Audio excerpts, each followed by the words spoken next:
Sylvan Esso, No Rules Sandy, album review, let's chat about it. Hey friends, what's going on? John here from What's Spinning, here tonight to chat about this latest album from Sylvan Esso, North Carolina-based synth-pop and electro-pop duo. This is their fourth album, and they started making waves a few years ago with their self-titled album and the success of their big single, Coffee, and I'm gonna be perfectly honest, I didn't like this album.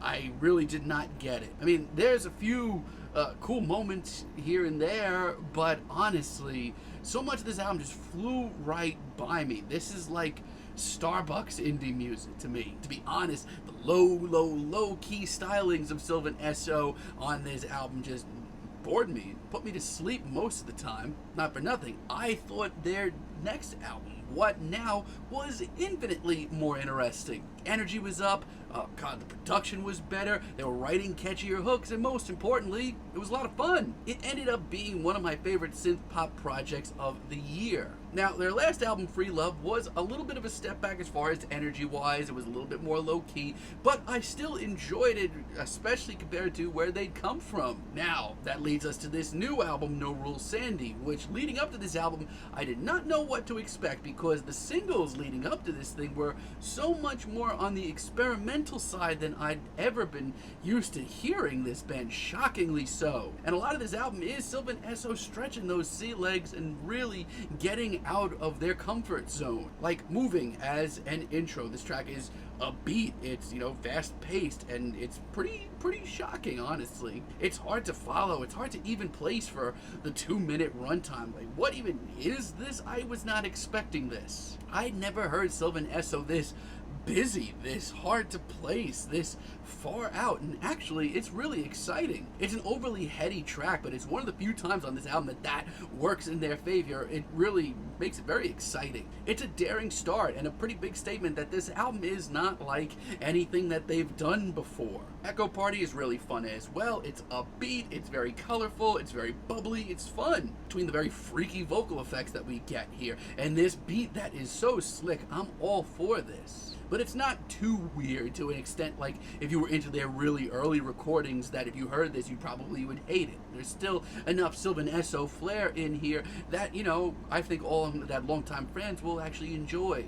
It's also really catchy in its own way. This is a big leap of an album, and I'm glad to see that. How Did You Know is even freakier and even weirder. It has some really oddball production, and the beat is really hard to place once again. It's some pretty heady stuff, but once again, it's very inviting. It's not too heady that, it's gonna alienate fans. It's weird, this doesn't even sound like a Sylvan Esso album, but it also sounds like it came pretty easily to them, which is really good. Between the fluttering instrumentals and the quirky vocals, this may be the best track here. I've also enjoyed Didn't Care since it dropped as a single. It's bubbly and artsy, but it's also sweet and poppy and easy on the ears. It's probably the most instantaneous track here, but it also has a shocking amount of swagger to it, right on. And also, I do want to point out the Vegas Dad interlude. Of all the interludes here, this actually hypes me up and excites me. It's a great use of an interlude. All around, I adore Sunburn. It has a really weird off-kilter groove and some stellar synth work. It makes me feel like I can hear anything on this album at any moment, and that's always going to be a plus for me. And as far out and wonky as it is, it still gets me up and moving. It has that tight groove still. This is a great medium, and I do really like the off-kilter groove and the hypnotic riff that we get later on, too. And I do really love the off-kilter groove and the hypnotic riff that we get on Alarm as well. Between all that, a very commanding vocal performance and some great synth work once again, this is the ticket. It's a great late album treat that really wakes you up late on the album. Like, it is really good. Like, if you're looking for a track that's just dripping with cool, check this out. But as weird and wonky as this album is, it comes with some growing pains, and it's really difficult to see. I kind of feel like listening to this album that Sylvan Esso have one foot placed on the ground and one up in the air. They really want to make a weird experimental album, but they don't want to commit completely to it. Like, take for example, Look at Me. There are tracks on this album that I just don't get, and this is one of them. This just sounds like a quirkier version of one of their early songs, bad songwriting and all. I mean, yes, this is definitely on the more experimental side for Sylvan Esso, but that does not excuse some of these really awkward moments. Your Reality is average at best. Is a very middle of the road track. Once again, it sounds like one of their earlier tunes, just you know, glossed up a little bit more on the artsy side, but that just doesn't cut it for me. On the contrary, by the end of it, it just sounds annoying. Cloudwalker, I have a lot of issues with as well. On one hand, I have never heard the duo this agitated and paranoid. But once again, my main issue with this album is back. Yes, they are trying new things, taking big artistic leaps. If they came out with an album from start to finish that was weird and quirky and odd as some of the earlier tracks that I mentioned, and, you know, stayed with it the whole entire album, we would be having a different conversation. But this just sounds like slightly over the top and weird, a little artsy, like coffee house pop. And for me, that does not do enough for me. Now, we've got to talk about a big elephant in the room, and that is the interludes.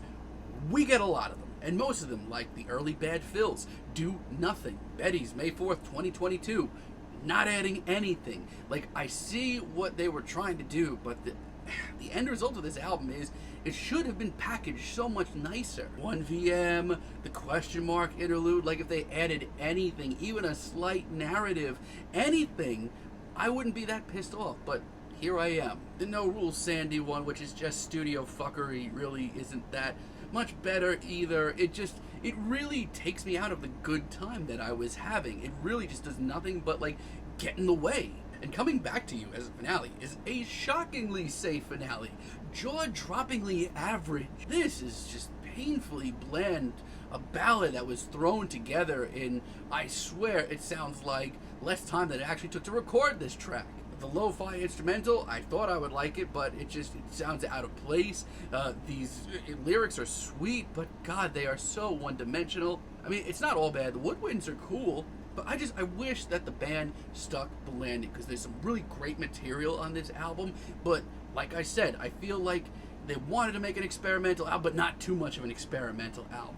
They just did not take the full leap. They were scared to take the full leap, and I don't know why, because they were really onto something for a while. The result is an album that really should have been rearranged differently, packaged nicer, and they should have taken the full risk and gone the full mile, because all the interludes and the tracks that are bad, that are shockingly bad, just really take me out of the good time that I'm having. So this was tough, but I'm feeling a strong 6 on this album. But let me know what you all think down below. If you liked the video, be sure to give us a like, give us a subscribe, and let me know down below what you would like for me to chat about in the future.